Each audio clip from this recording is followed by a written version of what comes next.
blood, sweat, and tears. Fight for what we want, doesn't matter the cost. Every day, put in work, nothing comes overnight. Strength in numbers, starts in life. We don't bow to fear, blood, sweat, and tears.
I feel it deep flowing through my blood.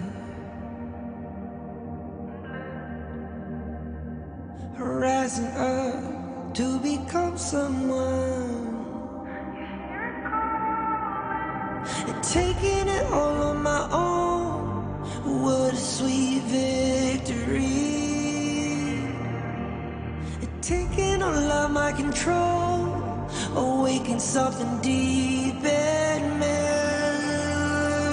Like flames, feel it burning inside. Take a hold in pursuit of the prize. I've been told, ain't no way to survive, keeping all of this fire that's locked up inside. When this is the time, enter the ring. All those mental chemicals doing their thing. I got flashes of battles inside of my dreams. I was made for this moment. At least now it seems like it's time to come face to face with your fear. Been battling reasons for all of the years, and I learned how to fight them with style and grace no one's ever encountered. You say it's amazing, I'ma come out swinging when they open the gate. Go ahead, call passion, I'm calling it rage. I'm taking what's mine like I already own it. Watch but don't blink, going here to the moment. The sky rained down. Here's to the madness that's all around. Go on, tell them who you are, you are, you are. Go on, tell them who you are, you are, you are, you are. Here's to the moment, the sky rained down. Here's to the madness that's all around. Go on, tell them who you are, you are, you are. Go on, tell them who you are, you are,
brightest enemies relentlessly. And even if you fall, you gave it everything to be a king.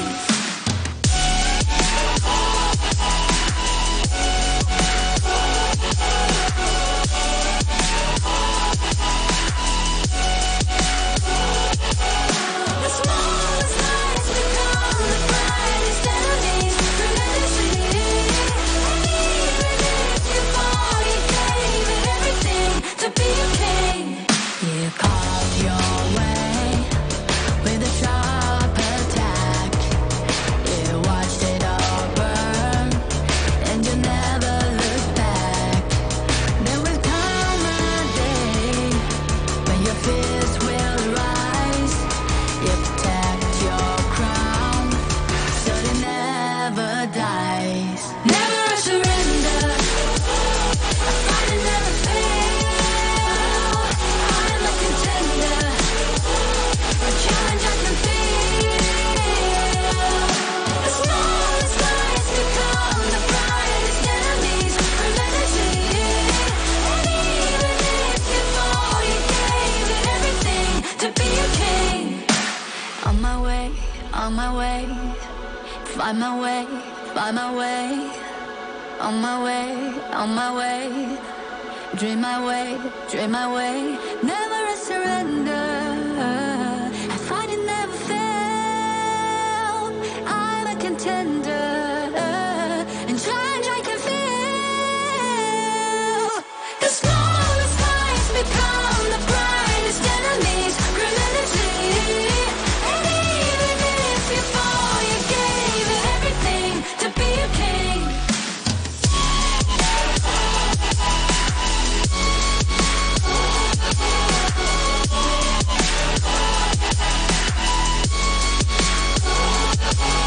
The smallest lights become the brightest enemies relentlessly. And even if you fall, you gave it everything to be a king.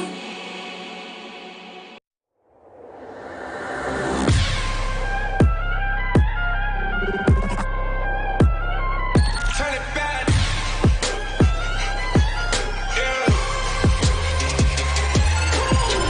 Gear out a weapon, getting ready, counting down. Pay attention to the challenge, tell me where you from. Gotta be tough, gotta be strong, gotta be savage like animal. Every time you tryna push me down. Look at me, I'll be Lying down when I run around, you don't make a sound, I will catch you. Watch out, it's better feel, got no mercy. look at me, I'll be rising. Carry the season, you got a down, got a weapon. You never hesitate for another moment, but my bone is golden. I'm invincible, just let him know. I can show you all the glory I own. To the drunk, go find a way to the party, some waiting. Go, live and rock and we go. It ain't a way for turning back. Storm is coming, light up your call. It's my kingdom, fire, blow it up. We the kings, it's our honor, showtime.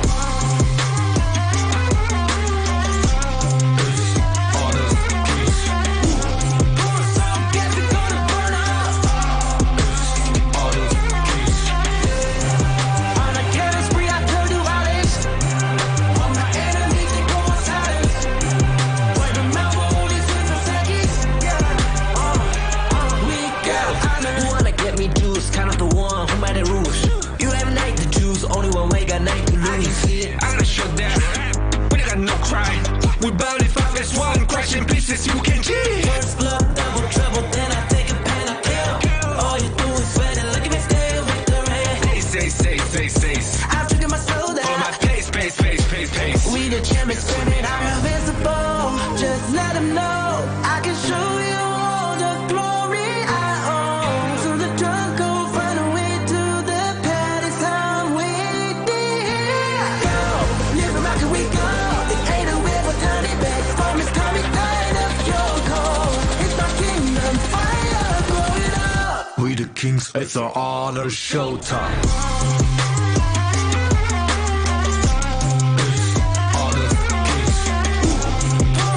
Guess it's gonna burn up. On a careless spree, I turn to violence. On my enemies, they go on silence. Wipe them out for only 6 seconds. We got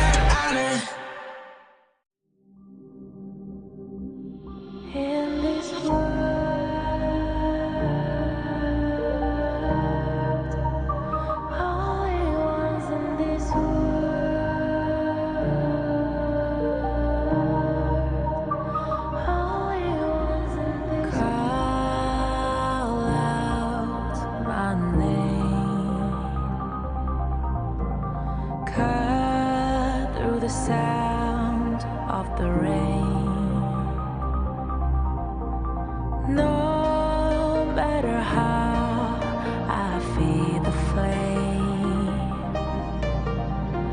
You know I feel the darkness and the pain. All of the ways we tried to break free from the night. You know we made it out, we found the light.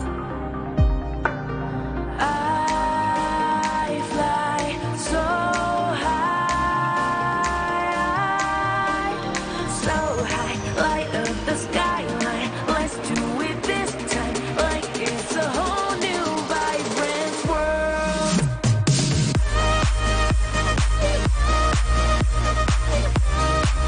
Like we're the only ones in this world. Like we're the only ones in this world. Now I see that I got everything I need. It's alright, I'm on fire, I'm alive, 'cause now I fly so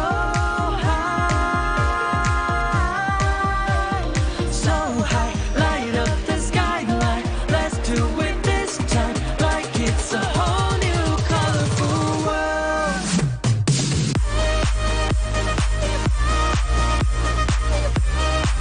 Like we're the only ones in this world. Like we're the only ones in this world. Never thought we'd get this far, burning like the stars. How we get this far, like we're the only ones in this world.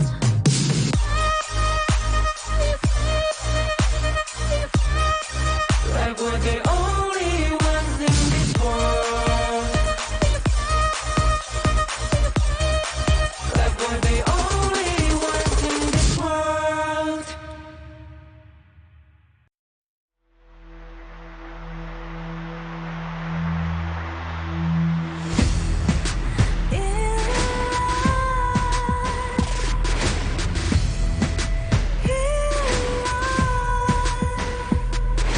What's a life without its worth?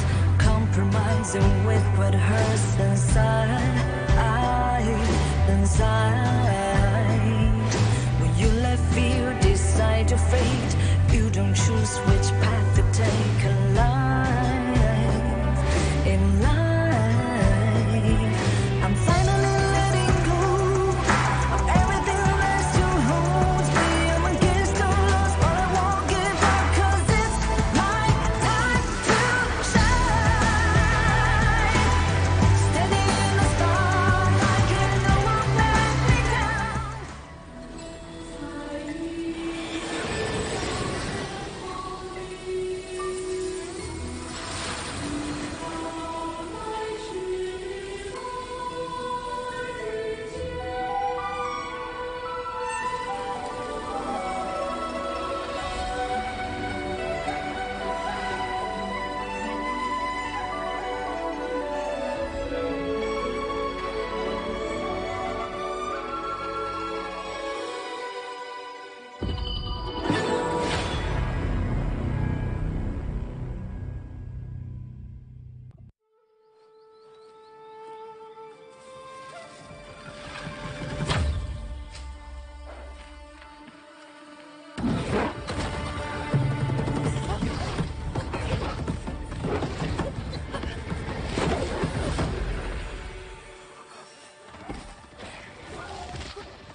In Hero's Gorge, the base is the spring of life.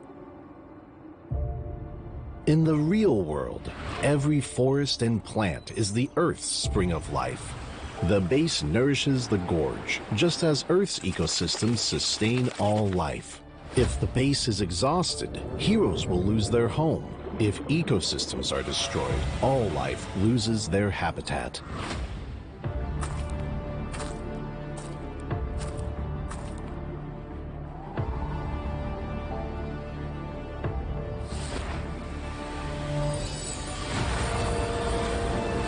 Honor of Kings is working with players worldwide to support real-world environmental causes and protect our planet's future. By participating in Protect Nature, Protect All Life, all efforts in the event will contribute to real-world causes, protect the environment, and let us defend the honor of our planet together.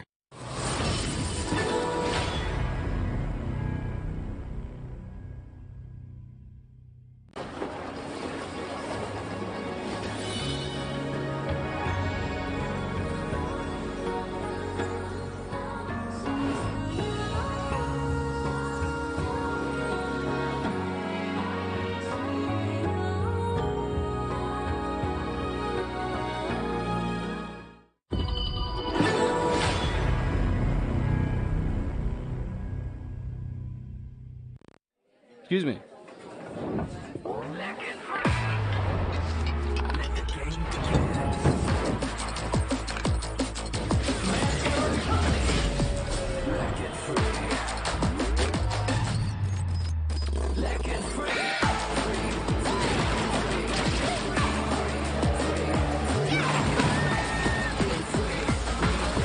Hugging stings. Victory.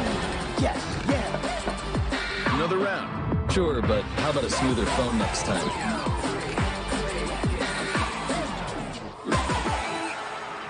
Realme 14, performance beyond limits.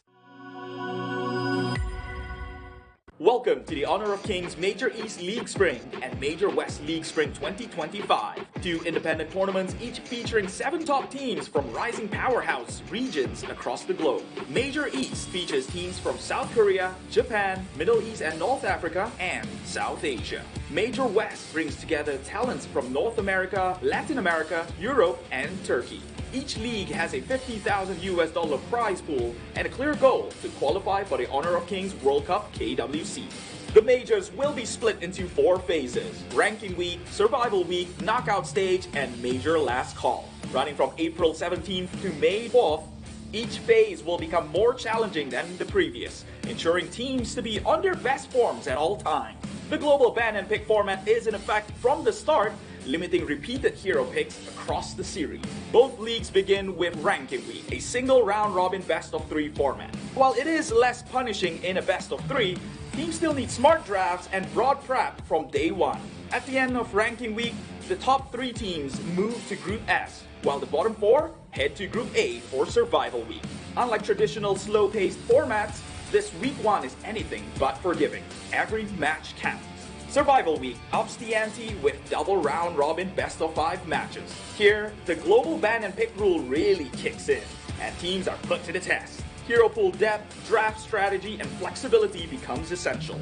There's no hiding behind comfort picks. Only teams that can adapt will survive. In Group A, it's a ruthless fight. Only one team advances, while the rest are eliminated. One stumble could mean missing the knockouts entirely. It's fast, high stakes, and decisive. In Group S, the top 2 reach the upper bracket, while third place drops into the lower brackets of knockouts. The final stretch is the knockout stage, featuring a double elimination best-of-5 bracket. Each league's champion qualifies directly to KWC, meanwhile runner-ups get one last chance in the major last call, a final best-of-5 to secure their World Cup slot. This format rewards consistency, creativity, and composure under pressure. Catch every moment live on our official channels. Every game is a chance to prove your region's strength and your team's readiness for the global stage. The path to honor starts now.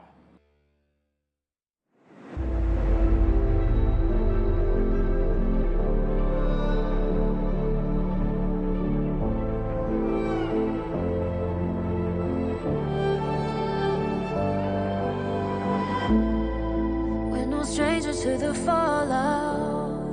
It's what got us here. Ever changing, some chameleon. Blood, sweat, and tears. We'll never make it if we fall to everything that brings us down. With a comeback is now. Blood, sweat, and tears. Fight for what we want. Doesn't matter the cost. Every day, put in work. Blood, sweat, and tears. Nothing comes overnight. Strength in numbers, start to line. We don't gotta fear. Blood, sweat, and tears. Blood, sweat, and tears. Blood, sweat, and tears. The crowd. Oh no, we don't gotta fear. Blood, sweat, and tears. Fight for what we want. Doesn't matter the cost. Every day, put in work. Nothing comes overnight. Strength in numbers, stars align. We don't gotta fear.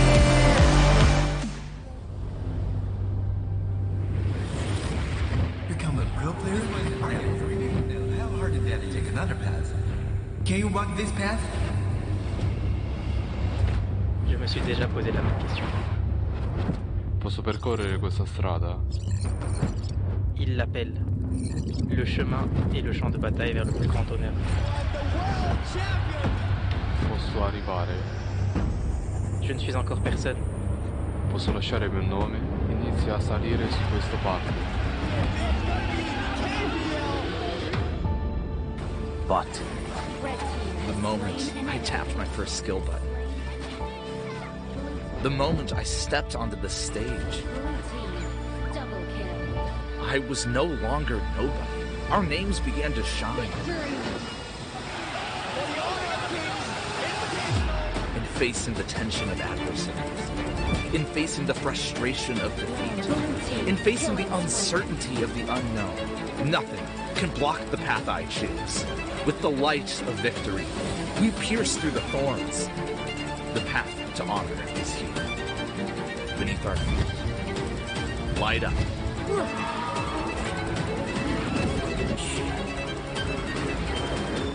When our footsteps awaken the dawn of the gorge, to walk this path is to walk toward honor.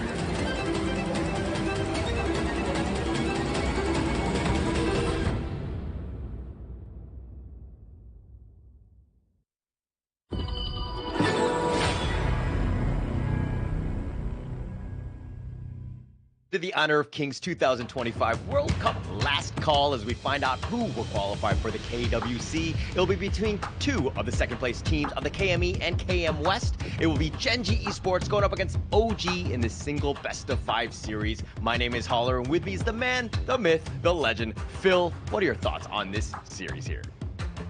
While most people think the ending of the knockout stage is the pinnacle for each series, I think this is a true pinnacle. We have East versus West here, runner-ups from both sides. We here in the West sent our secret weapons here, OG, to take on Gen.G here. Very excited. Look at the graphics too, amazing. We finally got the blue and red mix here on the stream. I love it. I love it. It really set it up. I mean, this is going to be the perfect time. And of course, this is going to be that matchup. Gen.G Esports representing the red side, the East side, the best side, dare I say. And of course, the other side is going to be OG. You talked about them being the number one challenger going into this one, but dropping it in to the last call. Your thoughts on that, Yumis? OG has only had one loss, and unfortunately, it is when it mattered most. But up until then, they were flawless. So they are our secret weapons here in the West, right? One thing that may give Gen.G a chance here, usually they wouldn't have a chance, is they just played their last series like 3-4 hours ago. They might be a little bit tired. So maybe it's going to be a little bit closer than it usually is supposed to be here. But I'm still rooting for OG, of course. of course. And I mean, like, look, the joking between the two sides has been ongoing, and we were always talking about the east side being the best side. But going into this one, I'm actually a little bit worried because OG has just been this titan, and losing that one time was a surprise for all of us. But let's check out the first team, and it will be, of course, the representative from the east side, Gen.G Esports here. Let's go! The battle's calling. You better give it all you got. You gotta fight for it. The time is right for you to raise a bar. Yeah! Cause you can be the greatest of them all. Yeah! Oh, let's go! The battle's calling. You better give it all you got. You gotta fight for it. Gen.G Esports out of Morocco, getting second place, unfortunately. They are the game changers. It's going to be represented by Wawa, Ray, Inua, Clue, and of course, Rock, the game changer himself. It's going to be a 4-protect-1 strategy. That is the man. There's going to be a lot of targets going on to this one. But of course, what do Gen.G Esports bring to the table? They have a lot of non-conventional drafts, and they really change things up a bit. Yeah, very excited to see how Gen.G goes and plays. Before this, you were telling me about Rock and how he's the star player of that team. I think OG has a lot of star players too, but it's interesting to see how both of them are gonna clash here, Gen.G and OG. And we were talking about how they're both kind of, momentum-driven teams, right? Whichever team gets a good footing in the series will go ahead and probably, have good momentum going in and close it out well. But yeah, now let's go ahead and check out OG representing the West. Let's go! The battle's calling. You better give it all you got. You gotta fight for it. The time is right for you to raise a bar. Yeah! Cause you can be the greatest of them all. Yeah! Oh, let's go! The battle's calling. You better give it all you got. You gotta fight for it. OG Esports here, the boogeyman of the West. And with a huge upset, actually dropping down, losing their match versus Twisted Minds, Italy versus Italy here. But you know what? That's good for us in the West, because now we go ahead and send one of our strongest teams here versus Gen.G. Yo, I almost want to say it's not even fair at this point. I mean, if we had no ship going up in this last call, it would have been very interesting to see how these two Titans were going into it. But seeing OG drop down, unfortunately for them, and have to play, 3 or 4 hours after they just lost that heartbreaking series against Twisted Minds, this is going to be a, dare I say, revenge tour for OG, and they're going to go all out against Gen.G Esports here. Yeah, let's see if the pressure makes or breaks OG here. I mentioned prior that they're a little bit more emotional players. Maybe they're still not, fully recovered after that upset, right, from Twisted Minds. They're definitely probably going to be tired. The last match was 3 to 4 hours ago. It's still the same day for them. Are they warmed up or are they cooled off? I don't know. Yeah, but let's check out the head-to-head. This is going to be, of course, the Clash lane. Wawa going up against KK. We're seeing the kill differential a little bit in favor of Wawa. He's definitely got those 98 kills to his name. Does quite a bit. The average gold, a bit of a wash in that sense, as well as the average team fight participation. But what we've seen from both of these guys is that they're there at the right time. When those team fights are happening, he ensures that he's there with that utility to kind of control the battlefield. Yeah, I think OG stats are also a little bit skewed here when they all get added up, because they end the games so incredibly quickly. They don't have time to get those kills, rack up as much farm and damage numbers here. So very impressive kills and damage coming out from Keke, even though they are predominantly ending games in 10-15 minutes. Maybe they should have spent a little bit more time, and maybe that's why they wouldn't have lost against Twisted Minds in the finals.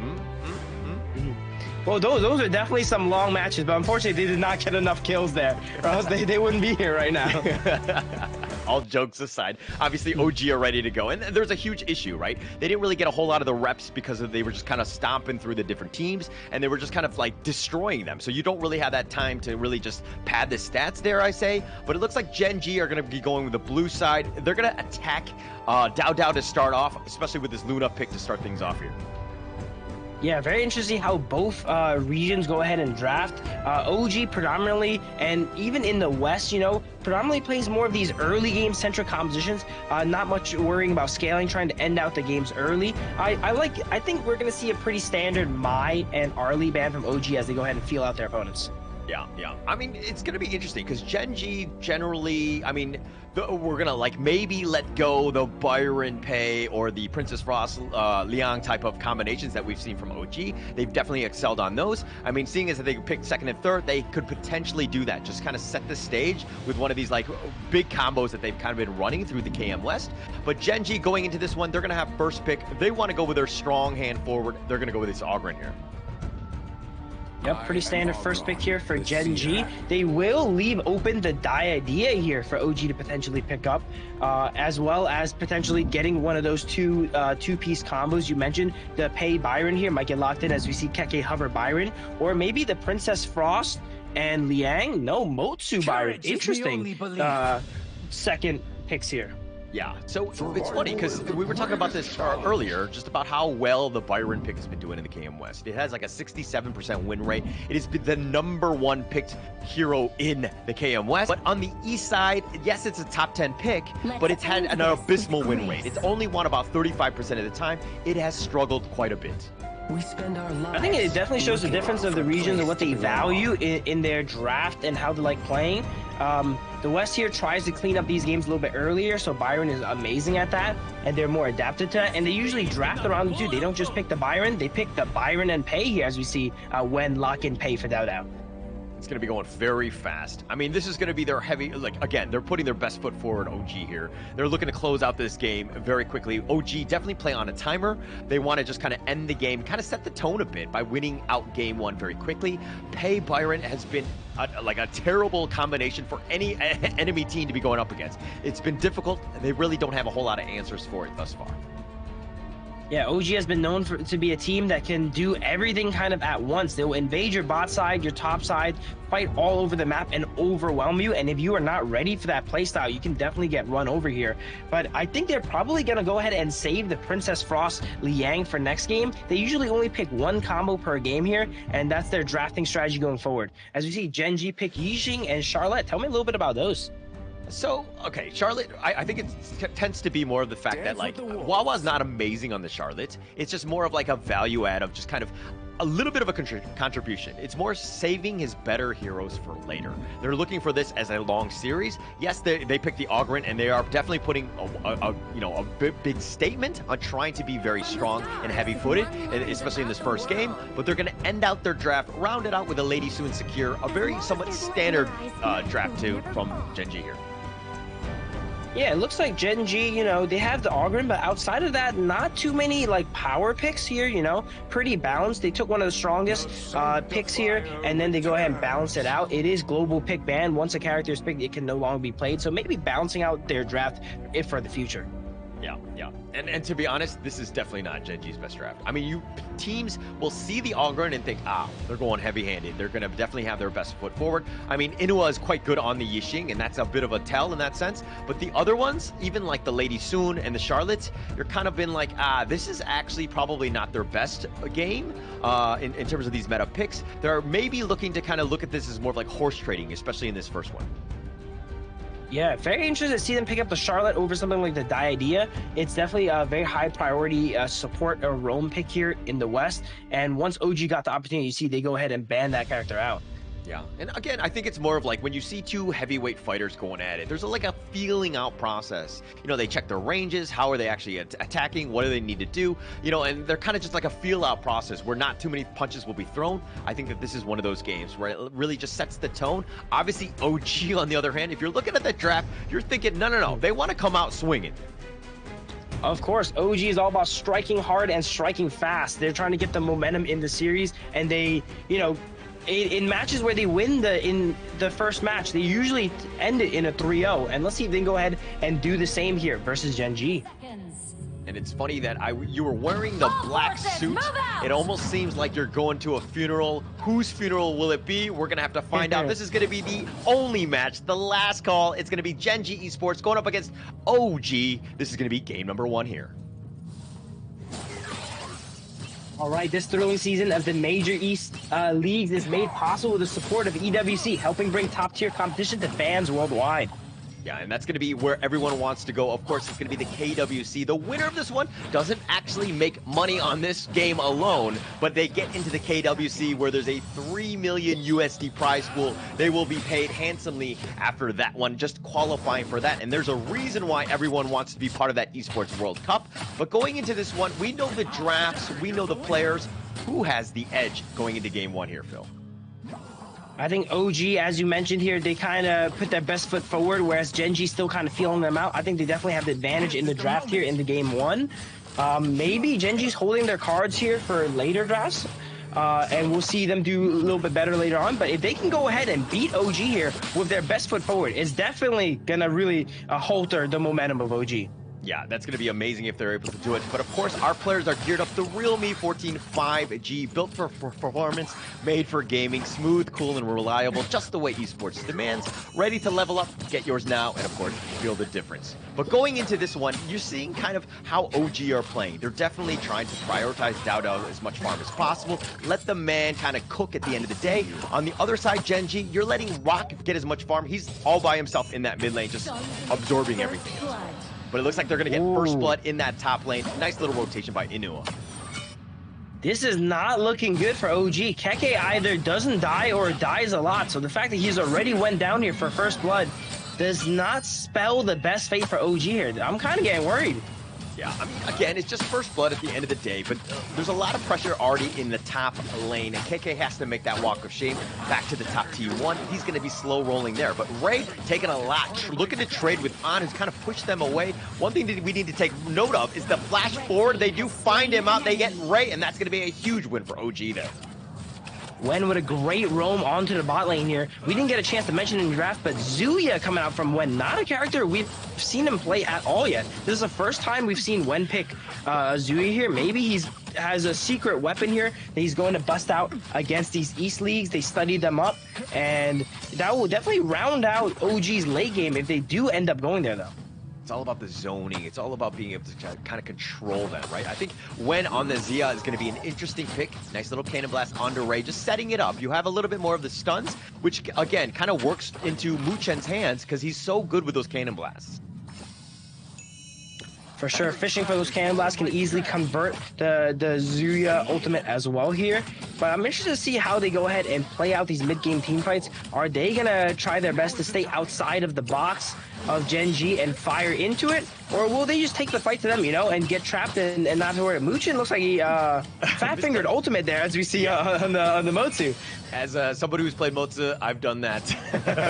Not at level 4, but I've definitely miffed, and you're kind of like, nobody saw that, right? Let's just continue and move on with our lives. But again, a little bit of a misplay, not the worst thing in the world, especially since it's so early. He just hit level 4, but Wen is level 8, something to take note of. He's on pace with Dao, who's been just moving around, taking as much farm across the map.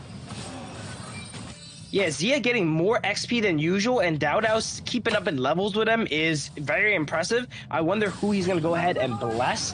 This is the first time we're actually seeing Zia played here in the West, so very awesome. Wow, Dao takes him down. Yeah, takes him down, didn't even give him a chance. The stun lock, the potential stun, like the control, the wombo combo that they have is real. And if they're able to slow down Rock, which is, again, a huge issue, he's like the win condition. You take him down, I mean, you're going to be pretty much gravy at the end of the day. Yeah, Argon, one of those characters that can definitely carry on a star player like Rock as well. And see, OG is kind of walking away with the game here. 2,000 gold lead already in typical OG fashion. Rafa told me once that 1,000 gold is like 5,000 for OG, so they're up almost 10,000 gold now. I mean, it pretty much makes sense at this point. I mean, they know what to do with that lead. They're able to kind of exert that map control, just push them back. Once they have that lead, it's difficult to kind of get anything going. And again, especially when you have a fast hero like the Pei, and Dao is an absolute maestro on this hero, you're just going to make it really, really difficult for Gen.G to get back in this game. But in the top lane, they got the Mulberry power. They find Keke. He's going to have to use that force field suppression. He doesn't want to fight. He actually flashes away. He's going to be chased by Clue, who tries to get the Mulberry power, knocks him up, does get the kill. Great play from Clue there to put that skill 1 right on top. And Keke tried to dodge the best he can, but can't quite get away. Keke getting caught out a little bit here this game, not getting much attention from his team. Dao seems to be playing around Wen a little bit more here in the mid lane, whereas he usually, when he goes pay Brian, invests a lot into Keke, but not this game. Yeah, not this game, but at the end of the day, the top T1 is still standing, so I guess that's, you know, a small win. If you're looking at what OG have done, I mean, look at this mid T1 from Gen.G. It's basically hanging on by, you know, a piece of string at this point. It's going to fall apart. The bottom T2 has already been taken out. They have a huge lane and opportunity to continue pushing, and OG with that lead, Clue looking to go in, gets the Mulberry power, and tries to go, but Muchen flashes away, and that should be the end of things.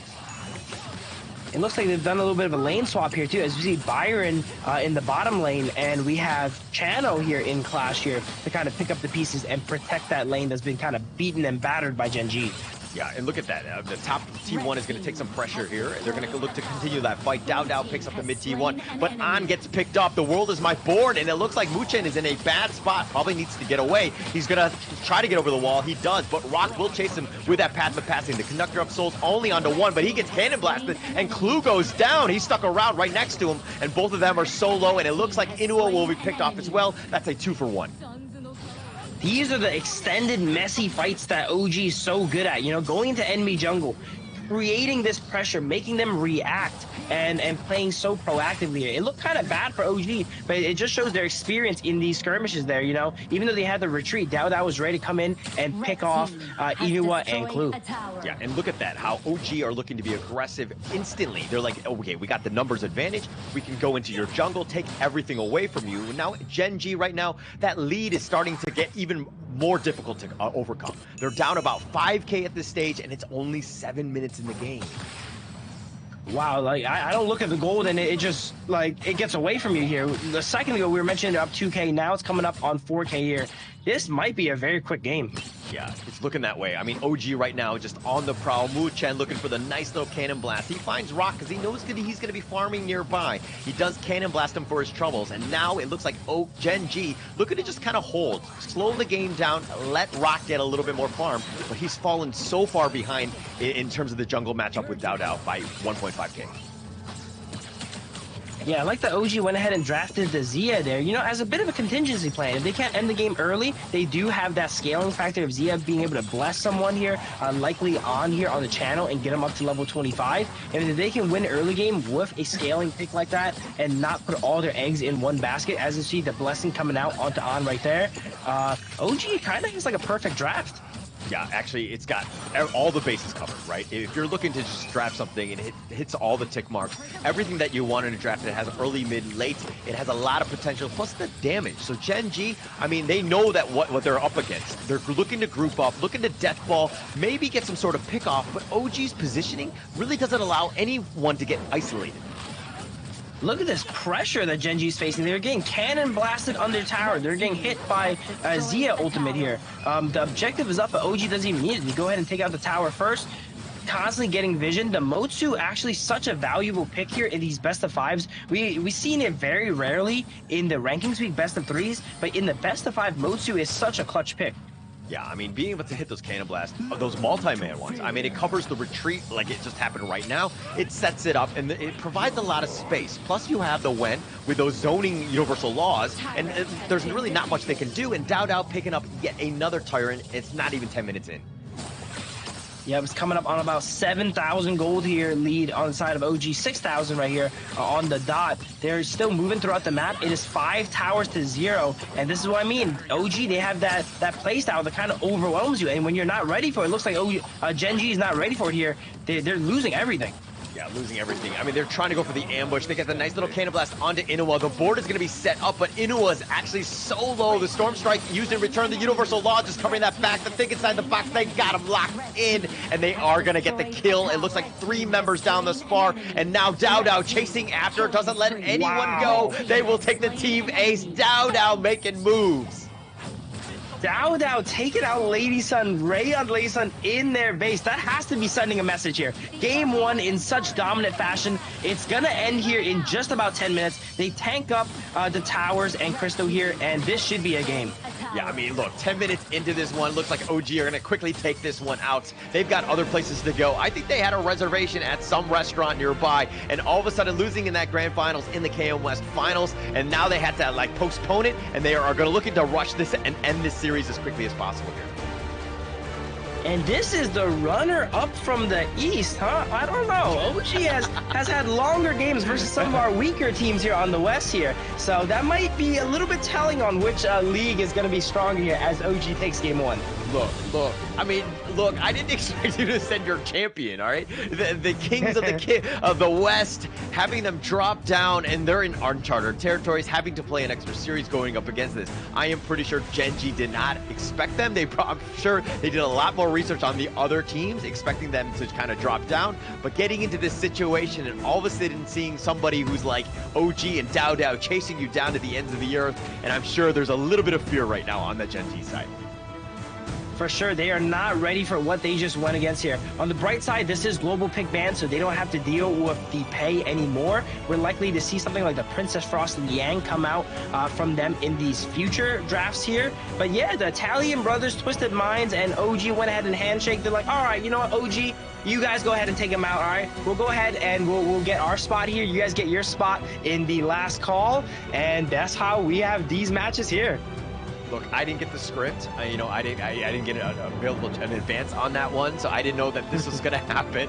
Seeing OG in this situation, to be honest, I had zero expectations that they were going to be there. There was no way. The fact that they only lost one series and they happened to be dropping down from the grand finals, I mean, that's actually very crazy. And again, Gen.G right now, shell-shocked. I think that at the end of the day, like going into this one, you saw how good of a draft OG had going into this one. You knew that they were going to be very strong, but right now, Gen.G, I'm hoping that they were like, okay, we can calm down. We knew they were going to throw a big punch at us. How do we respond in game two?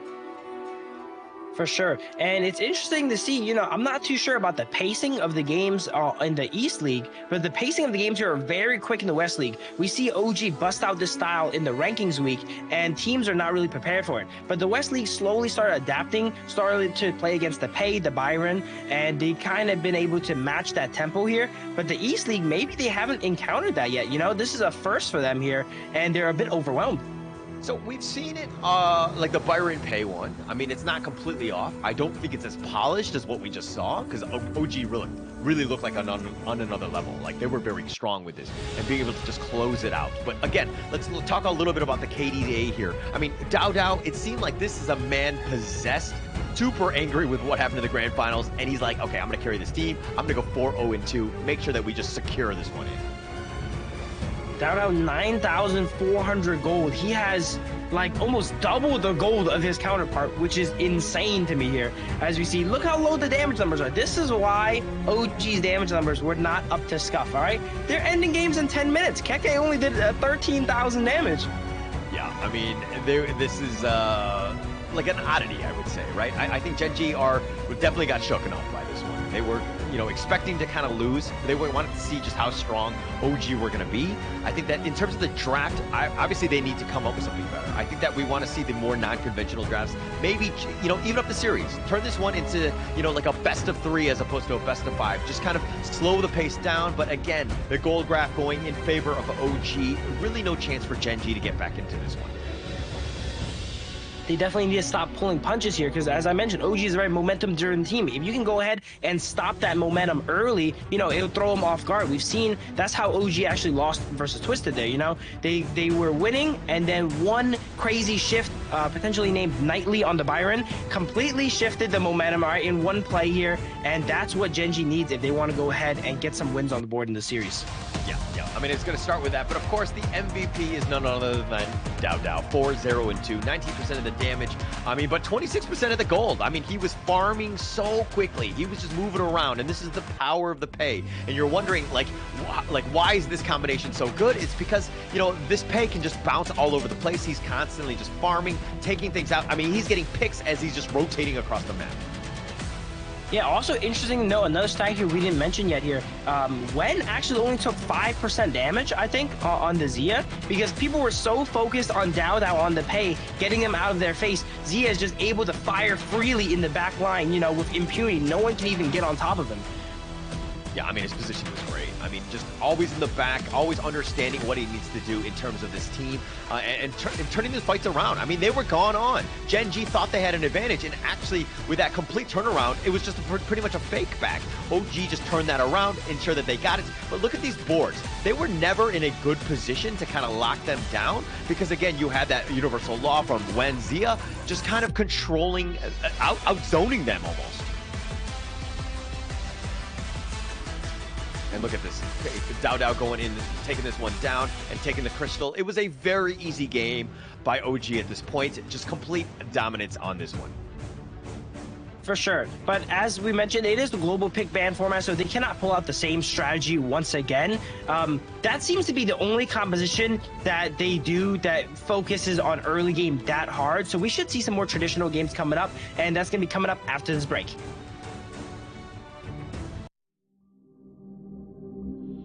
In this world,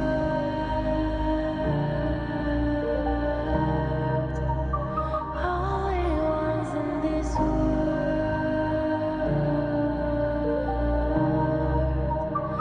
only ones in this call out my name,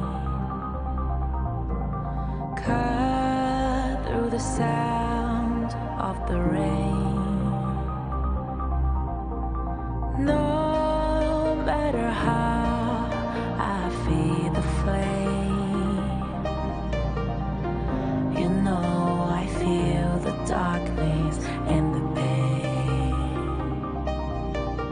All of the ways we tried to break free from the night. You know we made it out, we found the light. I fly so high, light up the skyline. Let's do it this time, like it's a whole new vibrant world.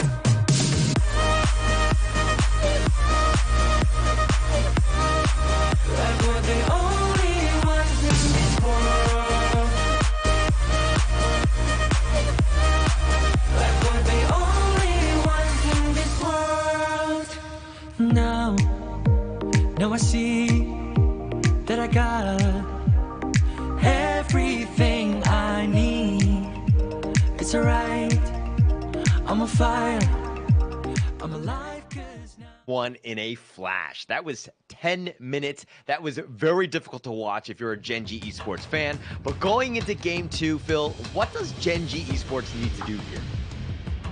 They need to get, I haven't seen it too much, but Rock powered up from my understanding, right? Once Rock is powered up and he's able to get a foothold on the game, he could run it. But scaling picks like the Ogren versus OG, which is known for their massive early game pressure, is going to be really tough. They need to have lots of strategies in place to deal with that invading and that pressure from the pay early game. Potentially try to match OG's tempo and not get run over. Yeah, and I mean, look, if we're looking at this one, of course, the global ban and pick, these are the heroes that were picked in game 1. They will not be allowed to be picked again by the same team moving forward. So going into this best of 5, you need to be super smart with what you're picking. Right now, Gen.G, they went with a more traditional lineup. I mean, again, Ogren, you were talking about the fact that it does need to power up. Absolutely correct. It's one of those things where, you know, they thought they had a little bit of time going up against this, but OG were like, hey, you're actually on a timer. We're going to speed up the game, quicken up the pace as much as possible, and make it difficult for Gen.G to really just kind of slow the game. There was never any moment for them to just kind of like breathe at this point.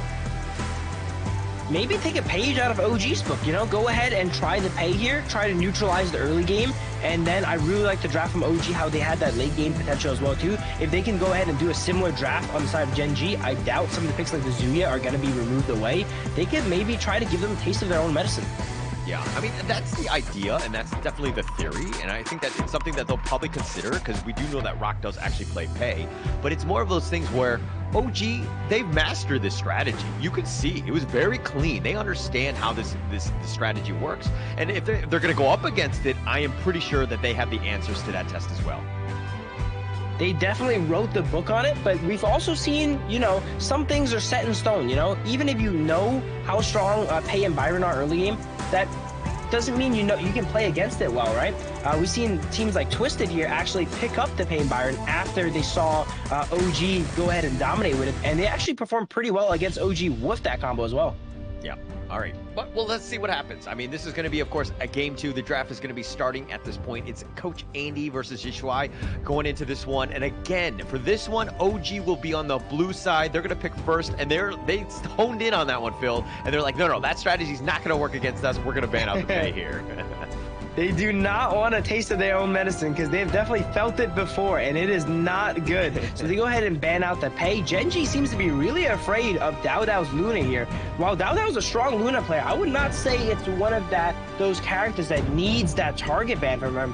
I would have liked to see Gen.G go ahead and target ban the Pei game 1 here potentially, but they keep up the same strategy here. They ban out the Luna here, and Arlie and Meyer on the board. They're gonna give away both. Okay, interesting ban here. The Argon ban allows them to take one of either the Arlie or the Mai, and it looks like OG is opting for Arlie here. Yeah, smart pickup here, right, by OG in this one. I mean, look, I think the ban from Gen.G, the Ogren, this is a team that they know OG Dao Dao is amazing on. He's 9-1 on that hero. You have to, you know, take those heroes away, but it's impossible to ban everyone, especially when you're only got 2 bans. But the Arlie pickup here by for this OG lineup is going to be very strong. Yeah, Mai. I'm curious how Mai does in the East. I personally am a bit of in the camp of Mai being a bit of a fraudulent pick here in the West. A lot of teams go ahead and prioritize it, but it has a so-so performance here in the West. I think Mai overall has a probably negative win rate, if I'm correct, overall, even though it has like 100% presence in the pick bans. Yeah, so actually, Mai didn't get a first win until like midway through the survival week. It was like 0-7. It was just absolutely terrible. It was not able to get anything going. But look, talk to me a little duo that they have from OG that they really, really like here. I really like OG's drafts because all of them revolve around a core, right? From first game, we saw the Pei Byron core here. Early game domination is easy to understand. Invade the enemy jungle, follow up after you get pressure in your lane, right? And then second combo here, as I mentioned, the Liang Princess Frost, another really streamlined game plan. You grab them with the Liang flash ultimate, Princess Frost puts the ultimate right on top of there, and these are strategies that are going to be evergreen in the game of HOK. No one is ever going to be able to survive that combo. You know, it's great into everything, and as I mentioned, you know, it's one of OG's signatures as well. Yeah, I mean, it's a really strong combo, and in the hands of OG, it's just next level. But Gen.G trying to, I mean, they knew that this was potentially going to be out there, right? You have the Zhangfei Umbrella offers to hopefully break that up a bit. Plus, you have Wawa on his Dharma to kind of just truth and just shake things up a little bit. My concern now is that Inuwa, you have to be super careful because, you know, Liang Muchen will be in hiding in any single brush and just flash control you, and you're going to have a bad time. Gen.G here maybe not doing their homework on OG. They ban out Kaiser and Dune, and those are definitely not Dao Dao's preferred picks. He's more the speed of, you know, the Luna, the Fade maybe, the Pei, more assassin-style carry junglers. We rarely see him on these tanks. Yeah, but the reason being is that they see the rest of the lineup of OG. Everyone from that line, very squishy. If they're able to lock anyone down, they're going to be able to just kind of blow them up very quickly. So that's the thought process between those bans by Gen.G here. But they're going to go with the Gen.J and then Dian Wei, Dao Dao. This is going to be scary. Dan Wei, not a character that's often picked, but is a good counter pick against the Gen.G here, being able to cleanse that Imperial Mandate, if I'm correct here, and all the CC on the side of Gen.G. The Truth Mantras, the Mai combos, this is actually a great pick on side of OG, a very rarely seen pick as well. Okay, they've done this before. They've done this once, going into this one, and they let Rock kind of play on him. So they're going to be doing a little bit of a swap in that sense. Ray will be picking up the Gen.J. He will be the farm laner. And it's really going to come down to the hooks because he's able to get onto them. Aside from the Dao Dao Dian Wei, he just needs to avoid them. The Swans could potentially do the damage. But again, when it was shown up against Nongshim, it didn't have the greatest of games. They weren't able to get things going. And they did lose this one. But again, Rock is the only guy that plays this hero in KME. Yeah, tell me about that character, because I have not only never seen it in the West League, I've only seen it once in ranked. and it trolled me, and it lost. So what does that character do? So he's basically like an assassin style, like he's got hooks that can kind of pull you in. Think of him like Foods in a way, less tanky, more nimble, get onto the backside, hitting you from behind kind of thing. He's gonna be like, again, farming as quickly as possible, then he wants to be getting onto the squishy backline. That is the thought process here by Gen.G. Are they able to do it, considering you have really just that one tankier guy? And yes, you have Muchen on the Liang to potentially save anyone else when those jump-ins happen, but there's actually a lot of heroes you need to worry about from Gen.G here. Yeah, when you mentioned unconventional drafts on the side of Gen.G, you are not kidding here. As Zwans gets picked up, they also are running double smite, so a little bit more objective control inside Gen.G here. Zhongfei, one of the few supports that could run that smite viably. Yeah. And going into this one, again, very squishy lineup from OG. If their positioning is perfect, this game is just over. But I do think that you're going to see a very early good start by OG, because you have that combination with Muchen and Wen, you know, the Liang Princess Frost. That is almost a guarantee, like you were talking about earlier, you know, in the draft. This is a 1-2 combination, tough to deal with, especially early. Wen coming up here with a roam on Wawa level 1 here. This time they're investing a little bit more in Keke. He was not a big fan of getting camped last game here. As we see a solo kill come out from An. Wow. What was that? He thought he was safe, and he actually used the flash as well, but An was like, actually, you're dead no matter what you do. I'm going to get under you. I mean, the tower was no help at that point, just understanding the limits, and An, just like a simple walk-off and a freebie for him. Yeah, Arlie not particularly known for their early games too. I would wager that Gen.G is, you know, advantaged in that matchup, but obviously not after seeing On here pop the frenzy and take out Ray under tower. Yeah, needs to be careful, especially with that frenzy. He needed to have timed that one better, but he gets the knock up. Inuo needs to provide that pressure. Sometimes when he's on, he's amazing, but he needs to ensure that early game he's making moves across the map, and again, just providing that presence. Yeah, really like the Dan Wei pickup here from Dao Dao. I mentioned that it's great against the CC on side Gen.G, as we see a replay here in the 1v1. Yeah, I mean, look, he's just gonna walk it down. I mean, Ray, he actually flashes away with the last one. The auto attack was already there, and now they have the pullback. That's gonna be the hook, and you're trying to run away. What are you gonna do? Rock is just trying to pull him back, but Clue's like, hey, actually, I don't want to fight, guys. All right, this game we see Gen.G doing a little bit better early game though. They're keeping up 2-minute mark. Last game, 2-minute mark, I think OG was already up about 1,000 gold, so they've definitely done better. They're feeling out OG, and they're starting to learn how to go ahead and deal with them. Sure, they do have a slower lineup there though, and in the mid game where we see the Liang Princess Frost kind of combo together is when they really start to come online. But they're doing a lot better this game for sure. Yeah, they've got the hook and they've got the rotation. They're trying to go for this one. Dao Dao gets the slam though. He gets a little bit low. Rock has him hooked in, but it doesn't look like it's going to continue on. Gen.G will slow down. They made a rotation, but unfortunately, no conversions out. That cleanse from Dan Wei is so valuable, being able to cleanse the hook on side of Zeon's here and not getting flipped over, because that would have been surely the end of him. Yeah, I would have had a bad time at this point. But again, it's just kind of like Rock at the same time. I mean, yeah, he's throwing out those hooks, but you're kind of like limiting Dao Dao's movement. He doesn't really want to be fighting at this point. He just kind of wants to push you back a bit. He wants to be in his own jungle, constantly farming. But seeing as that he's limited in, he's kind of like stuck in, it's kind of slowing him down. They do have the hook. They find Wen, and it looks like he's going to give up first blood. Sorry, the second kill on that one. Wen goes down on this. Yeah, this game's a little bit too action-heavy for Dao Dao. Someone like Dan Wei probably prefers to just power farm their jungle, get their items up, you know, and fight more around the mid-game. But Gen.G is not letting that happen as they're building a lead against OG. Yeah, and let Inua and Rock kind of run with this, right? This is the nice little 1-2 combination. They have a lot of burst, a lot of mobility to kind of jump on top of you. If they're able to kind of hook on, you're going to have a bad time. On the other hand, he's going to stick around with Muchen. Muchen did hit level 4. This is a potential gank opportunity. Yeah, Clue with the Unbridled Outburst ready here. One of the strongest supports in a skirmish. He's looking for it though. Also, the Zhongfei very good against Liang. Whenever you grab someone, being able to shout them down from very far away to cancel that. That was a great pickup by Clue that we didn't mention in the draft.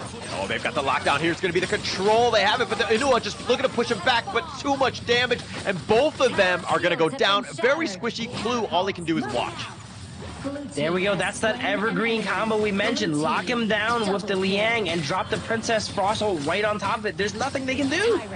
Yeah, nothing they can do at this point. And now Dowdow taking the Tyrant. It looks like they're going to take the Azor Golem on their way out as well. And OG starting to find their footing. I mean, yes, it's only a 400 gold lead, but getting those pickoffs has got to be a little demoralizing if you're Gen.G.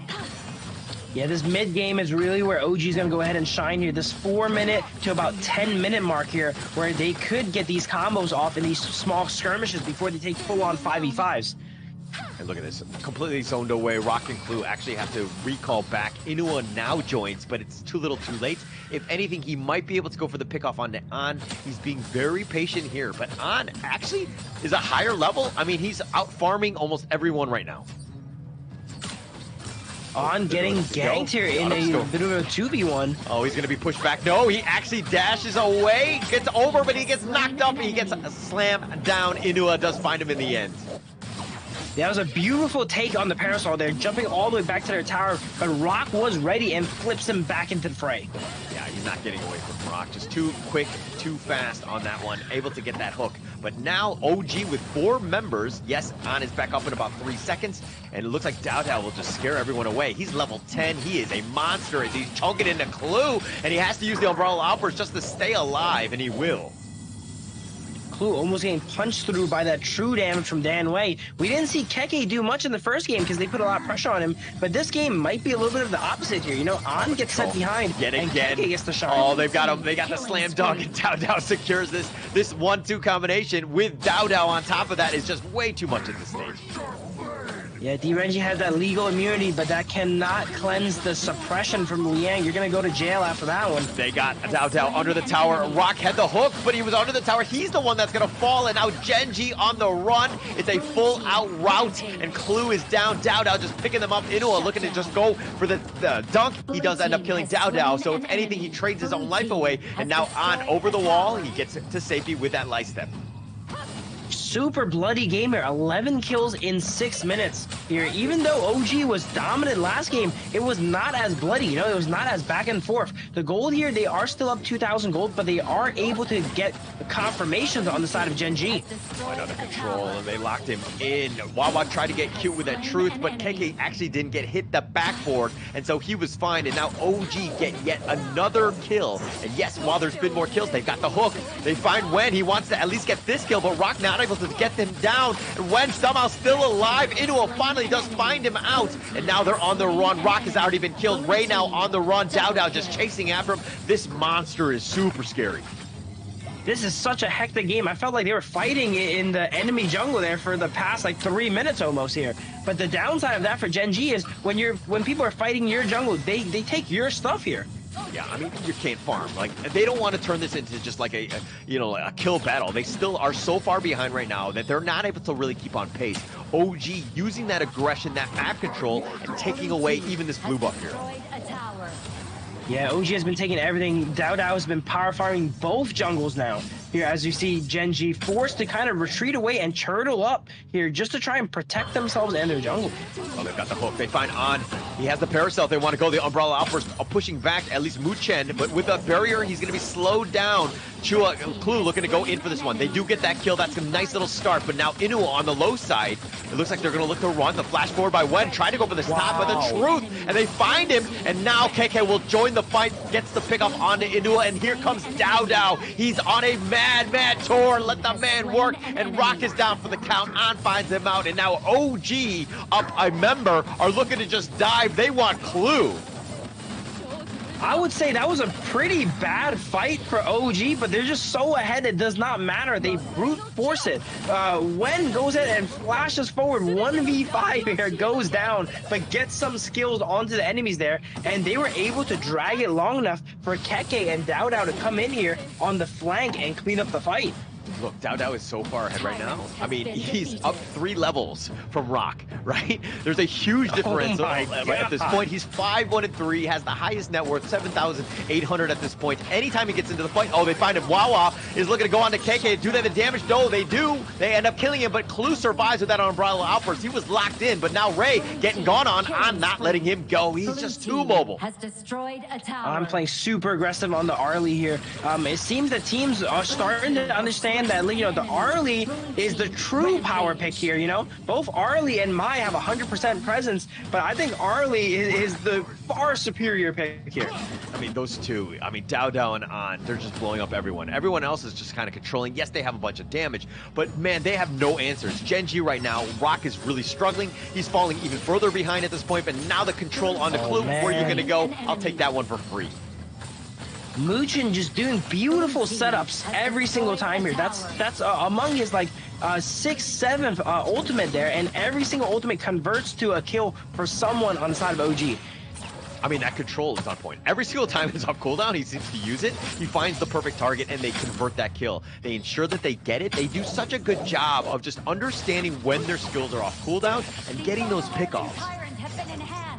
Unless the graphics wrong here, I think Muchin just gone ahead and picked up another active item here. He has the support item and a Splendor, so he has a little bit of everything here. You know, if he gets caught out, he can go ahead and Splendor, and if he needs to catch them, he can use that haul to run people down.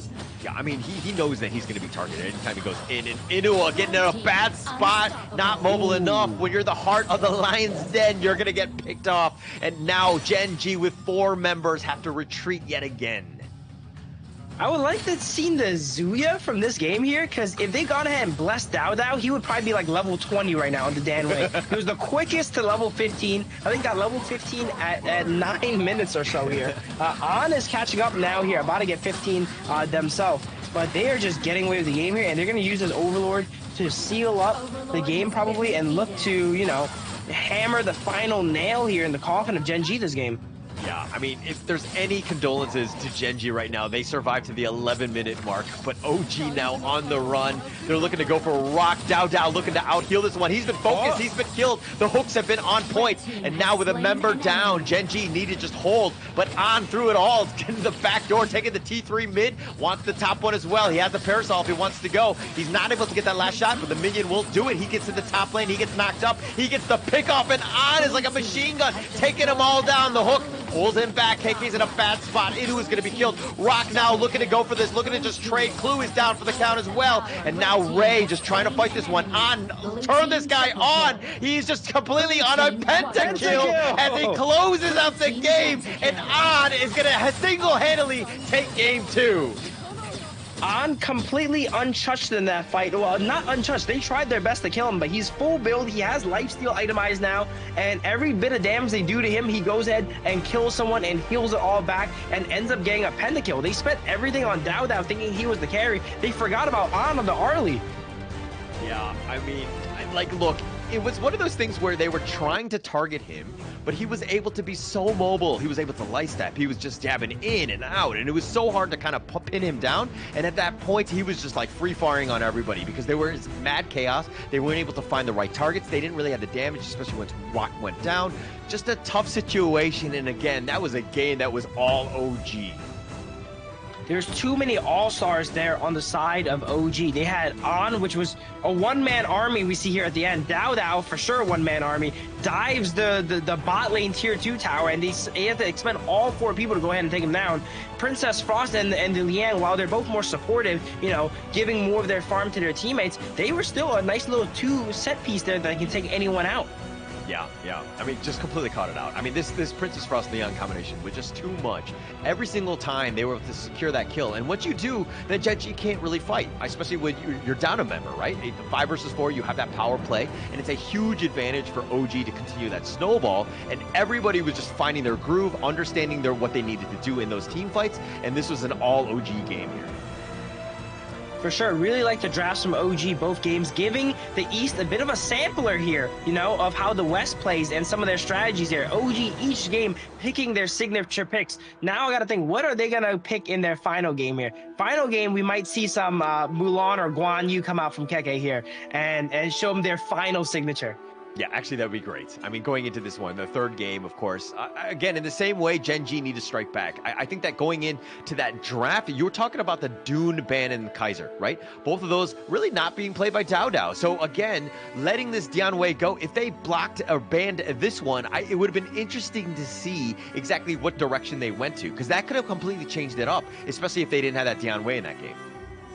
I don't think they were ready for the Dan Wei because it's one of those very niche picks that Dao very rarely plays. I think this is his second game on it, so it's going to be really hard to ban out. But for sure, I don't think I've seen Dao play any Kaiser and maybe only one game of Dune as well here. I was expecting something potentially like a Fade here this game coming out from Dao, or maybe even a Lamb or a Jing. Sometimes Dao likes to go ahead and bust out. He's more of that assassin carry jungler once the pay is already exhausted. Luna, but it was unfortunately banned out too.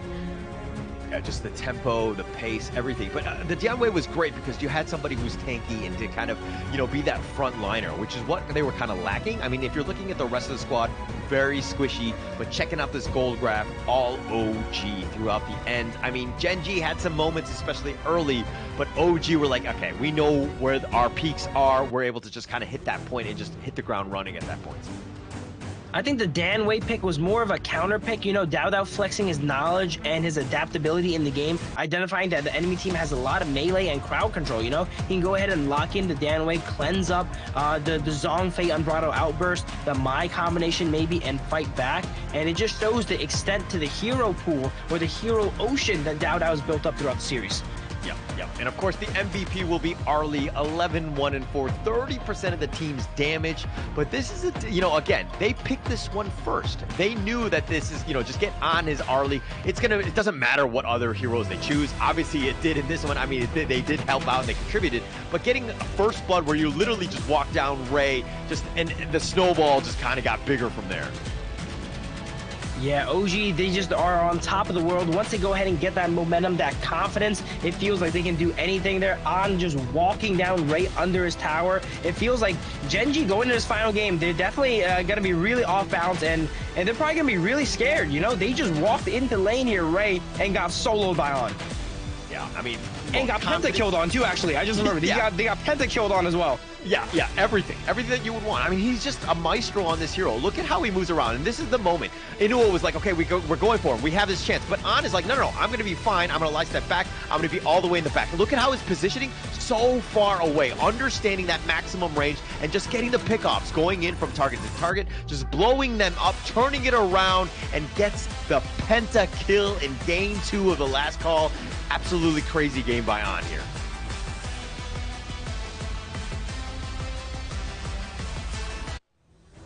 And of course, with how decidedly they won that final fight, you almost would not notice that was a 4v5. Dao went down in the tier 2 tower already, and they took a 4v5 against Gen.G in their base and only lost one member. I mean, look, they knew they were so far ahead that they could take the fight. I mean, yes, Dao had gotten killed, but they expended a lot of ults as well. So those are down, and now that you have On, who's like next level in terms of net worth and his damage, I mean, he's just going to instantly delete them throughout. So again, just understanding what you need to do and taking those good team fights, very smart play by OG in the end.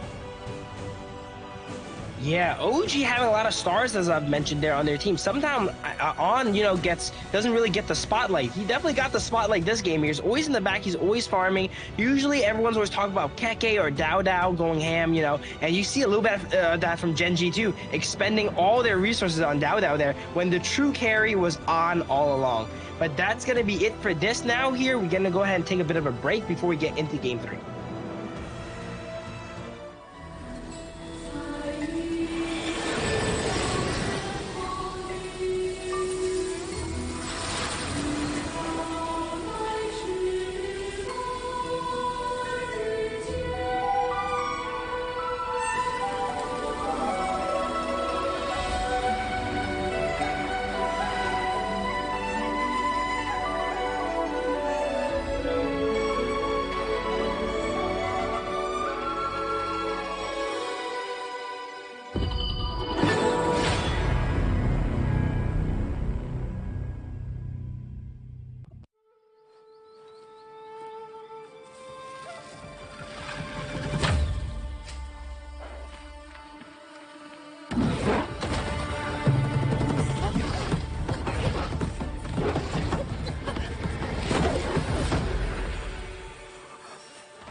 In Hero's Gorge, the base is the spring of life. In the real world, every forest and plant is the Earth's spring of life. The base nourishes the gorge, just as Earth's ecosystems sustain all life. If the base is exhausted, heroes will lose their home. If ecosystems are destroyed, all life loses their habitat.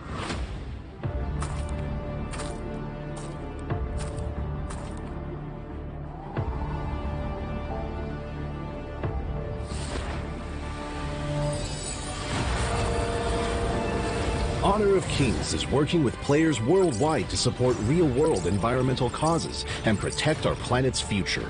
By participating in Protect Nature, Protect All Life, all efforts in the event will contribute to real-world causes. Protect the environment and let us defend the honor of our planet together.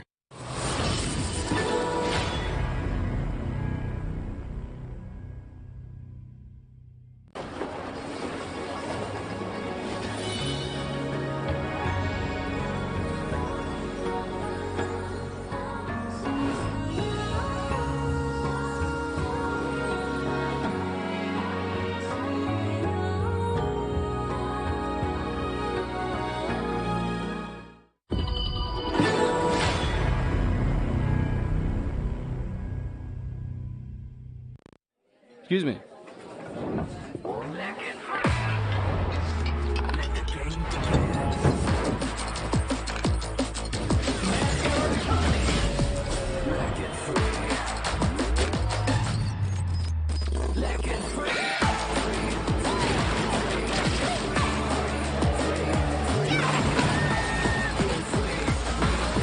Hugging Steve.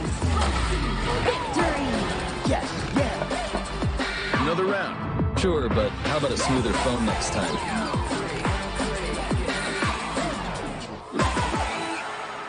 Realme 14. Performance beyond limits. Two quick games. They're up 2-0 in the series up against Gen.G. Last call going into KWC.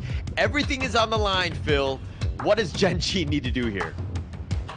Gen.G needs to shake it up, and I'm not sure if Zwans is what they need to shake it up with here. A lot of the key combinations on the side of OG are taken away now here.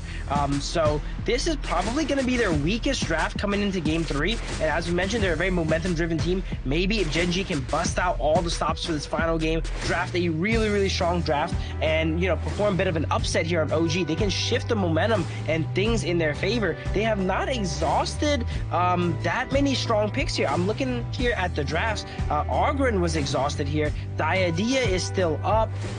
The Mai was exhausted, unfortunately. They should be able to piece together one more strong team here to try and go ahead and stop the match point that OG is on now.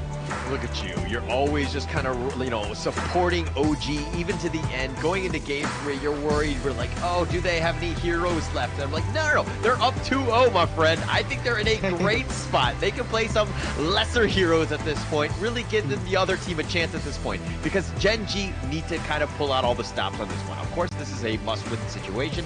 Lose and you go home. This is the moment. Is there a potential for a reverse sweep? You never really know because Gen.G has some crazy drafts at times. For sure, and maybe something, like that is what they need to throw off OG, which is so seasoned against these more traditional compositions here. We mentioned OG busting out their Pei Byron. Now they did their Princess Frost Liang. Game 3 here, maybe we're going to see the signature Keke Guan Yu. Yeah, I mean, now is the time, right? I mean, if you're going to go with any sort of, let's close out this game. Let's, again, just be very strong with what we need to do. Put our signature heroes out there and just kind of close it out. Make Gen.G suffer as much as possible, by just kind of, putting our best heroes on right now. Yeah, the coach knows how Gen.G trying to hype up their players. As you see on OG side here, Dowd was like business as usual. Game 3, not a problem. Let's go ahead and draft it up. They banned the Pei early here, and they know how strong both those picks can be as they got their first 2 wins off the back of both of them here. As you see Gen.G ban Mai and Ogren. Really just trying to target OG as much as possible on some of these. Like, they don't really want to deal with those, like, again, the Mai, the high flying type of assassin style, just being super annoying. But OG, they're going to start off with the Diadea in for the first pick for them. Mu Chen is an absolute beast on this one. Yeah, the idea gets locked in here. Gen.G opting to go for the Luong and Li Bang. Li Bang, not a character you see too often here. Interesting that they picked up the idea over the Long. I would have thought that final game here, OG wants to lock in the Long for On. But Luna here is coming out now. They finally found a position where it is not banned. They were forced to ban the Mai and the Ogren here. And Dowd gets to flex his muscles here on the Luna now. Okay, so this has been the KME special, the Liu Bang. It is 13-2. It hardly, it wins and it plays really well with Han Shin. And this is like the one of those non-conventional drafts that we talk about, right? Because Rock plays an amazing Han Shin. He's able to farm throughout the map very quickly. And whenever he goes in, you have the Liu Bang, the battlefield command on top. That's usually how this combination works. But they're setting it up also with the Loom here. Mind you, this little combination, it got a win off of Nongshim one time, but the second time around, Nongshim had all the answers. They figured it out. Yeah, this is definitely something OG is not going to be ready for here. Li Bang, Han Shin, very rarely seen here in the West. I think Han Shin was picked once by Next Ruya, and Li Bang was picked in like a niche best of 5 here. So if this is a strong combination for the East here, and it's something OG is not ready for, this could be what Gen.G needs to turn the tides. Yeah, look, everything, when we're talking about these sorts of drafts, Gen.G has definitely had success with this one. This is one of their best lineups going in. It might potentially catch them off guard, but they're still up against the ape that is in the room, which is going to be OG, and they're going up against 100 men from Gen.G, which only have 5 members at this point. Yeah, interesting to see OG actually draft the Dharma. Keke, not a big Dharma fan usually. We see them ban out Dharma, and he doesn't play it too often, but it looks like they're going to have to combo this game, the Yi Jing and Dharma here, punching them into the walls that Yi Jing goes ahead and creates. Concert Yu getting picked up here a little bit early. Concert Yu is played in the West, but it's usually later on in the series when a lot more of the marksmen are expended. So interesting to see On pick up the Concert Yu in match 3. Game 3. So look, I mean, the concept you would probably pick more for the protecting wins to kind of protect for the eventual assault by Rock's Han Shin. If he gets on top of you, you have some way to kind of mitigate some of that damage. But Gen.G finalizing their draft, they're going to go with the Liang Princess Frost. We saw it a lot be very successful in Game 2 in the hands of OG, and they've turned it around on this one. Gen.G's lineup, to me, has been the strongest one thus far. For sure. I think Gen.G definitely found out firsthand how to play that combo, as they constantly got picked off by the Liang Princess Frost last game. And now I'm very interested to see how this Han Shin farms and maneuvers around the map, being one of the most highly mobile characters here, versus Luna, another highly mobile character. This is going to be an explosive game. definitely going to be explosive. It's going to be very interesting seeing how they're, you know, if you're going to look on the other side from OG, one, he needs to be very, you know, selective with those boards. If he's able to lock them in, and especially if you get Hanshin stuck in and you're able to do all that damage to kind of burst him down, he's going to have a tough time. He does not want to be locked in a cage. Yeah, and Dharma being able to hit the Truth Mantra and hit them into those boards here are going to be crucial here for the team fighting on the side of OG. More of a team fight composition, not something we see a lot from OG. Usually they pick these more skirmishy compositions, but this is probably one of their best straight up 5v5 compositions here. Interesting draft. I think, look, once Dao got his Luna, you're kind of thinking, things are looking on the up for OG.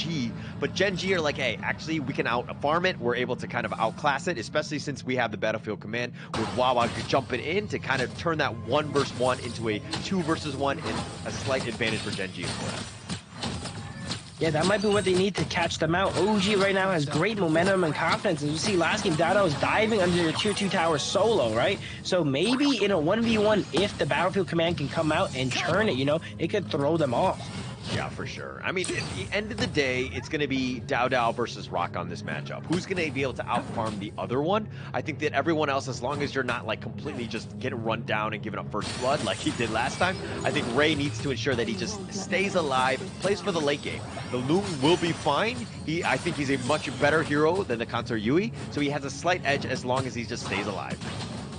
We look at the map here, we see actually, we mentioned how fast Hanshin can go ahead and farm, but he's actually getting double jungle help from Clue. So super rapidly clearing out the jungle there with the 2-man as they go ahead and clean it up here. Now Hanshin is all finished up. He goes ahead and catches a mid-wave here too, it looks like, and now he's going top with ultimate ready.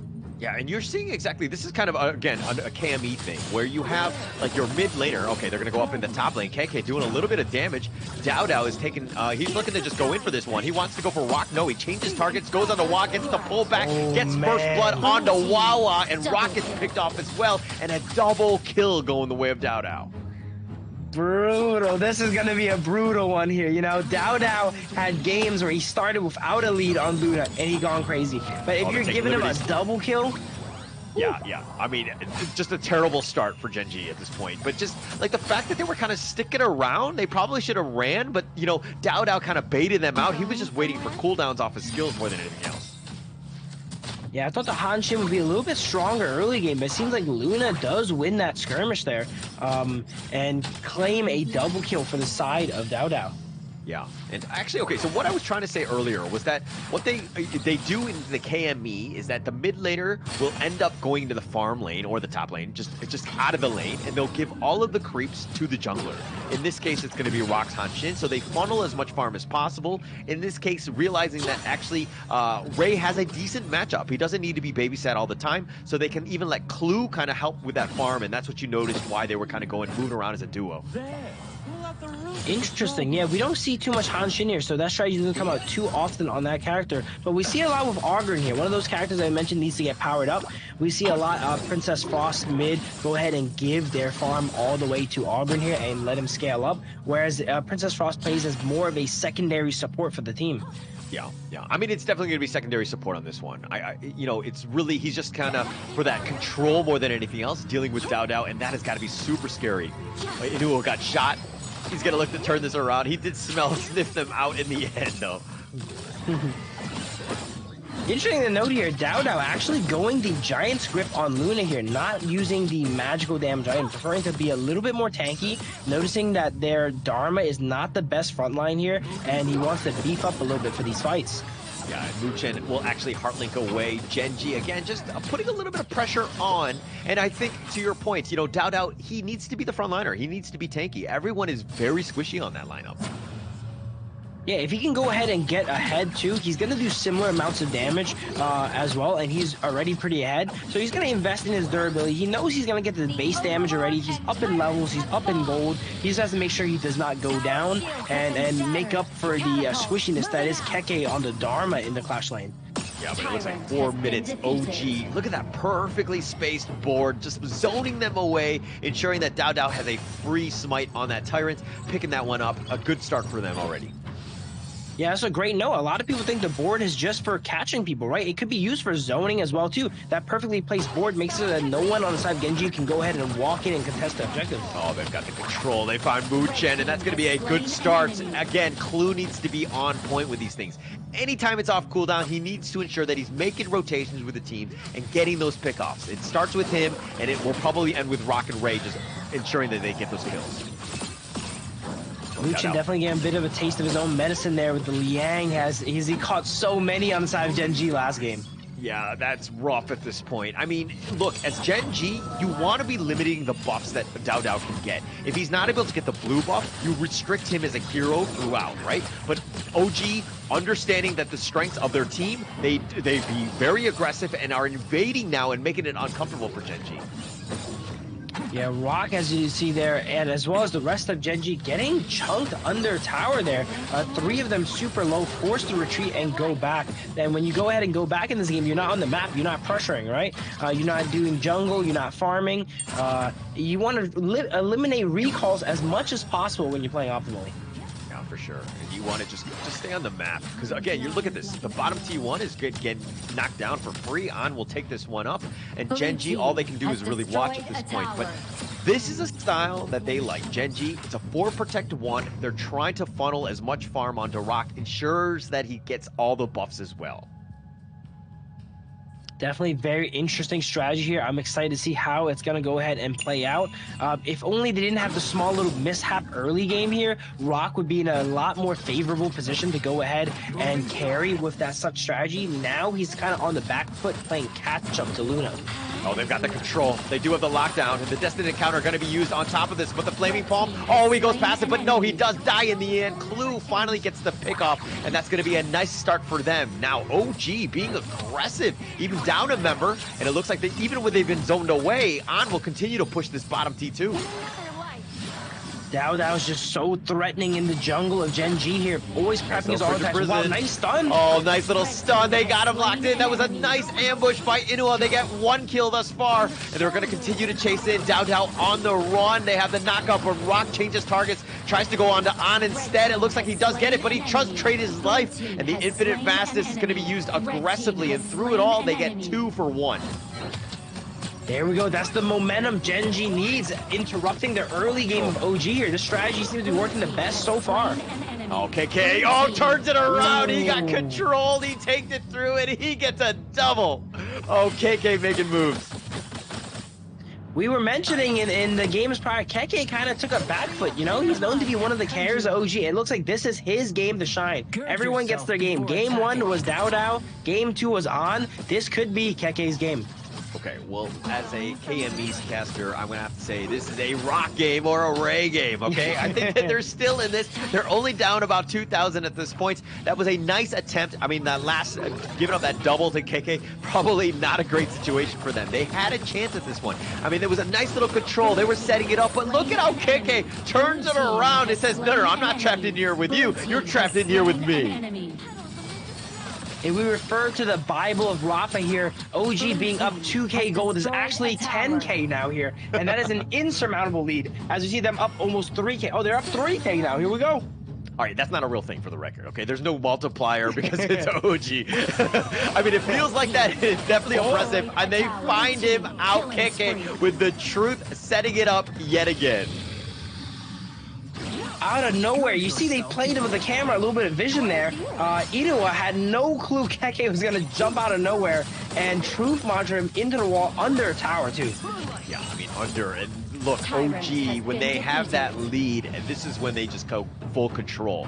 That the map is going to be much smaller for Rock. He's going to have less time to farm, and yes, he is the win condition. He was keeping it on pace with Dao Dao, but everyone else from OG are just so much further ahead that it's difficult for Gen.G to get any sort of space on this map.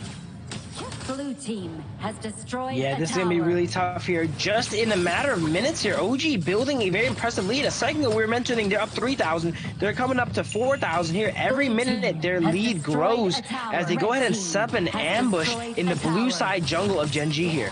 Yeah, look at the take the Azure for free. OG understanding just like the timings of everything.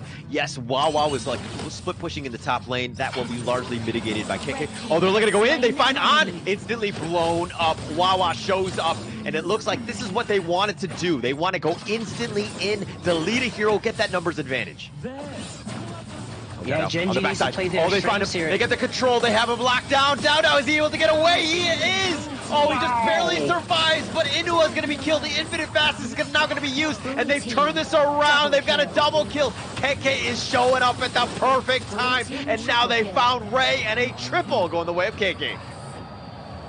It is definitely KK's game, highlight after highlight here, and Dao there managing to barely escape on a thread here, resetting his dashes, dashing 3-4 times, going all the way from the Azure Golem to the middle lane here. That must be frustrating for side of Gen.G to let him leave on a sliver like that. That was actually, I mean, they went all in on that one. If they get the kill onto Dao, they have a little bit of a chance. But KK's like, I got you, brother. I'm going to set this one up. Gets the triple, turns that around, and look at it. This is going to be the first Shadow Tyrant going the way of OG. All Rocket, oh, he gets the steal! Oh, Rock gets his way, and he moves on out. Rock trying to get his team back into this one.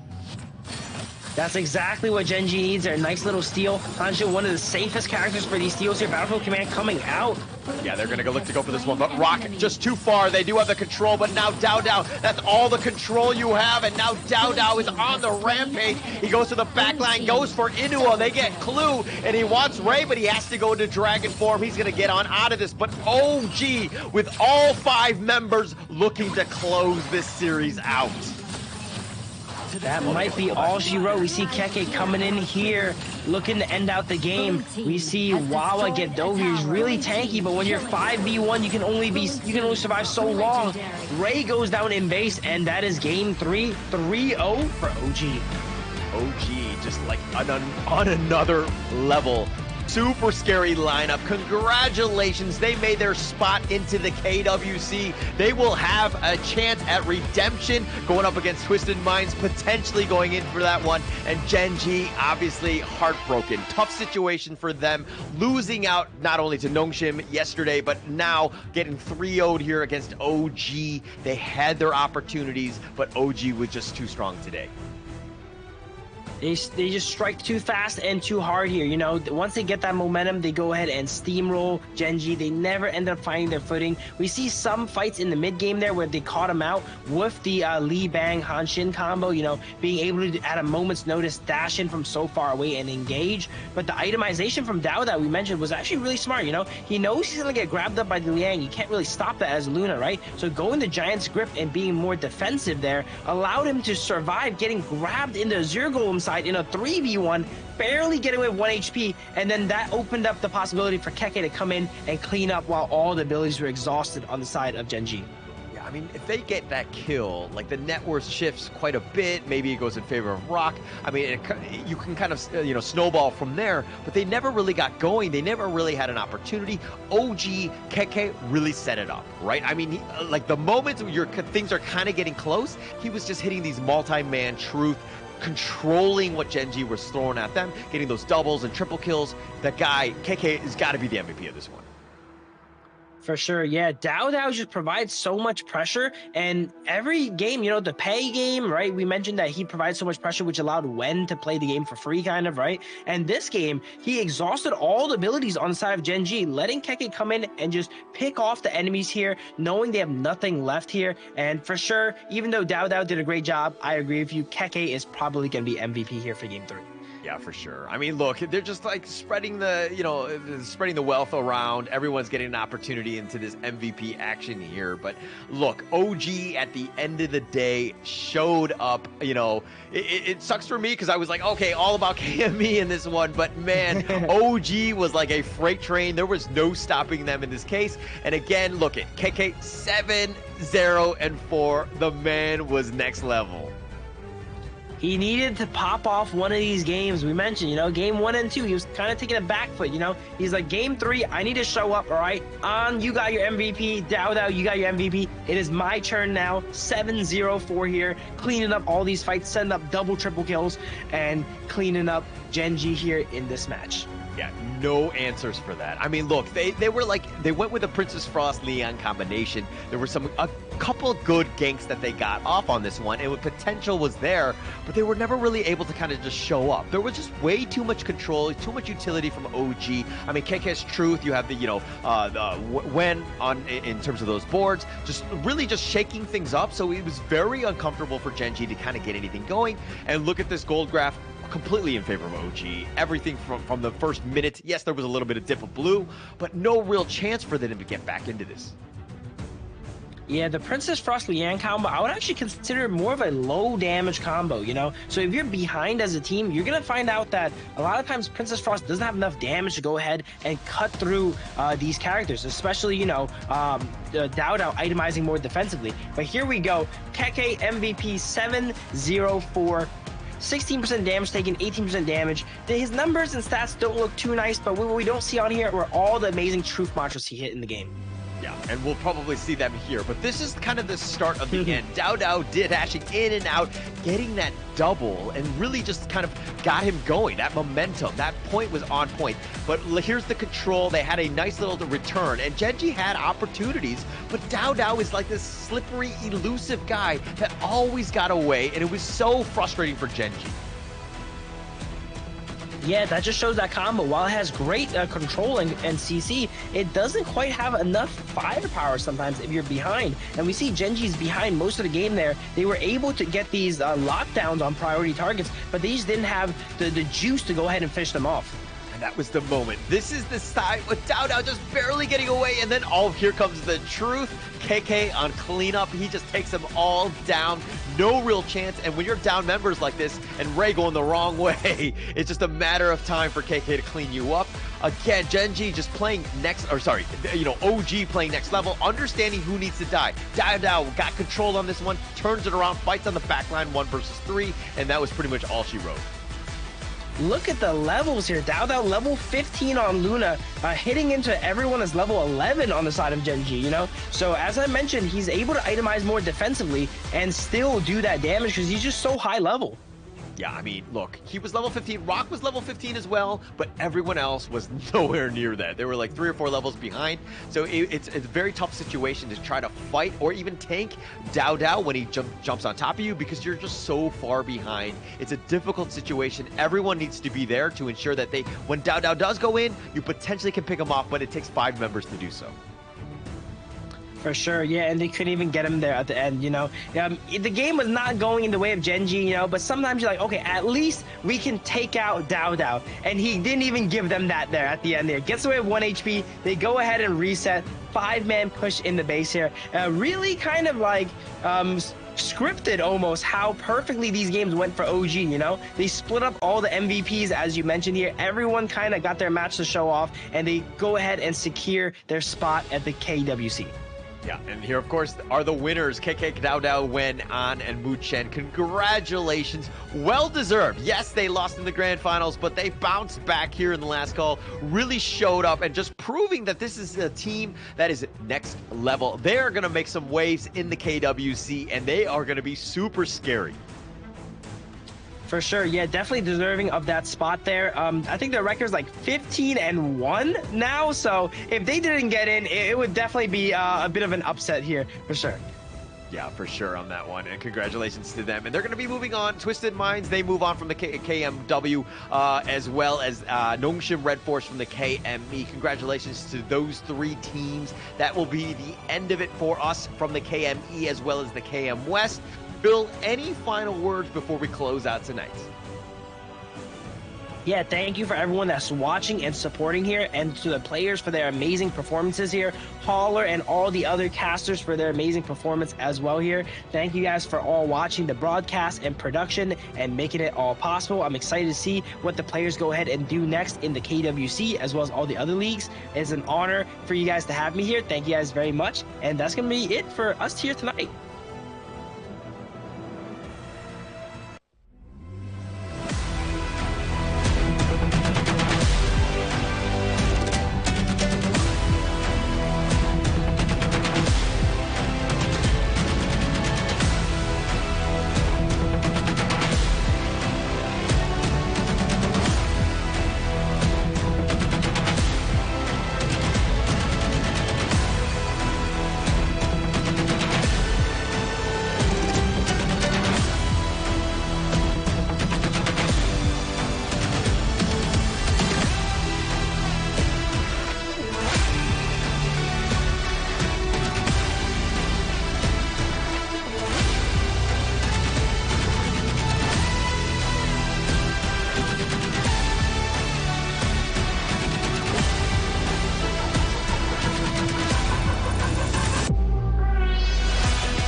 the sound of the rain. No matter how I feed the flame, you know I feel the darkness and the pain. All of the ways we tried to break free from the